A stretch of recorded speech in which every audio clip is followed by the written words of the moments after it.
Hey everybody, it's Christine showcasing some adhesives from Scrapbook Adhesives by 3L today, alongside one of the page kits from this month's kit, from the Flavors of the Month kit from the Scrap Room. And I am also doing a multi-photo layout. So all kinds of great things coming up here. Now, I'm starting things off by adding this torn piece of paper onto this patterned paper that you can see already is a really good base for a layout. I love papers like that, and I also hate them because I never want to mess with them too much because they're already ready, and that makes me crazy. But at the same time, I love how cool they look. So I struggle with these a lot because the creative part of my brain wants to tweak them and do more to them. And the other part of my brain is like, this is such a cool paper, I don't want to mess with it. So that said, I didn't mess with it too much. I just added that strip right down the middle with the patterned paper.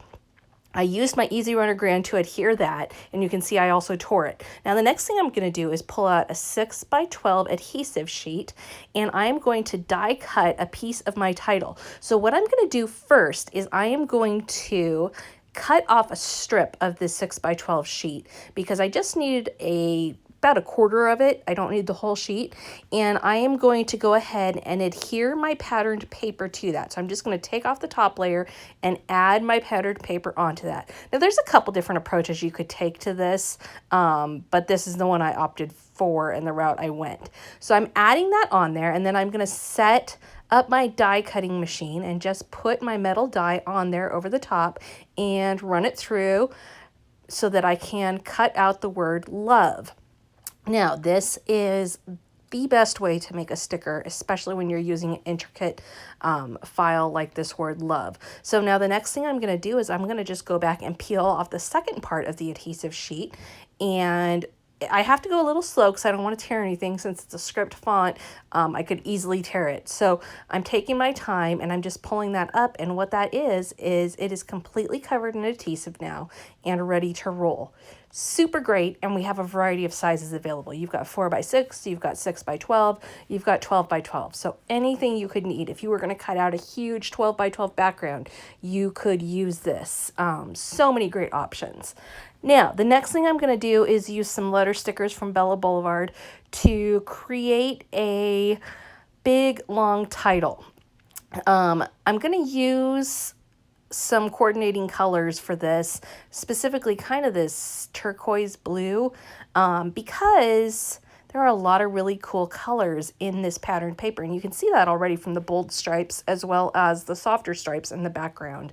The patterned paper and stuff actually come from Pink Fresh Studio, and the whole kit came from Pink Fresh Studio, but I needed to add some to it to create my title. So while the word love is cut out from patterned paper from the kit, the stickers are from my own stash. And that's fairly typical with the Scrap Room kits. You do have to, sometimes you can pull the title from it, sometimes you have to create your own. Sometimes you add a little bit of embellishments. It's really meant to be a sampling. And so this is not out of the norm at all, and especially due to the fact that I'm creating a big and unique title. So what I'm creating my title to say is "For the Love of Geography." You know, the term "for the love of whatever" is a pretty popular phrase to use, and so I thought I'd put a fun spin on it and add geography, because I have a 6-year-old who thinks geography and maps are the greatest thing ever. And so I had several pictures of him from different moments that I wanted to at least use a couple of them to capture him in that geography.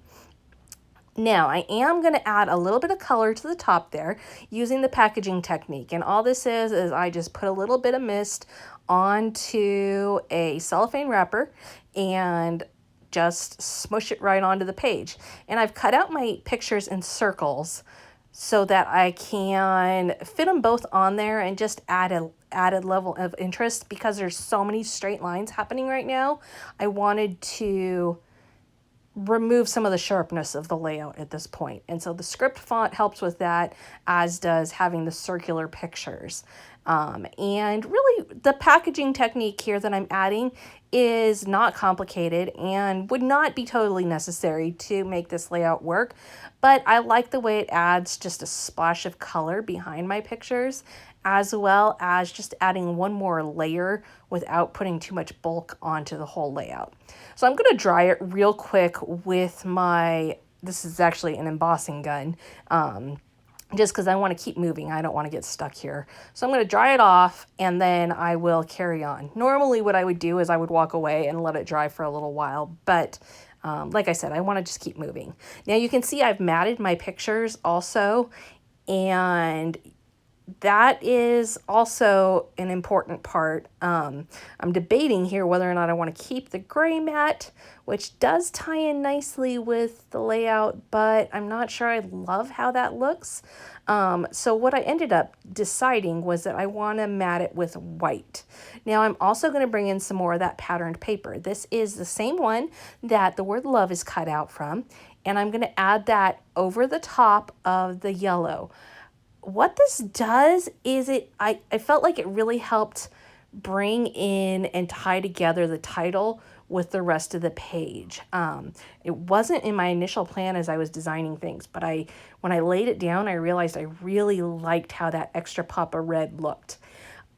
You can see now that I have matted my pictures, and I matted them in white, and I just did a 1/4 inch bigger than the size of the circle that I cut for the actual picture. And then you also saw me inking those edges up so that they look a little more complete in this situation. Then I'm going to pop those up with some crafty foam tape, and those will have a great pop off the page kind of look. Now, these two pictures that I picked, I had about 10 that I was choosing from, but I decided these two really told his story best. First of all, there's one with him with a whole bunch of library books that are about different countries. And then the next one is this map quilt that he has that he brought into church one Sunday and shared with his Sunday school teacher and anybody who would listen to him.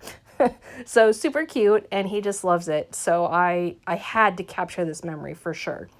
Now I'm adding on my final touches. I'm just adding in some ephemera from the page kit and just using basic adhesives here. Using my Easy Runner Grand, using some 3D foam squares to pop a few parts up but not go overboard. Finally, I'm going to add on some enamel dots, and those are going to coordinate and draw together all the blues, and that is it. Fairly clean and simple despite how it looks, because of the awesome patterned paper background that, like I said in the beginning, I have a love-hate relationship with those patterned papers because I love how they look, but I also want to do more, and you can see how I took it, and I did do more. So thank you so much for joining me today. Be sure to check out all the close-up details over on the Scrapbook Adhesives by 3L blog. I will link you up to that down below. Have a great weekend, and we will see you again next time.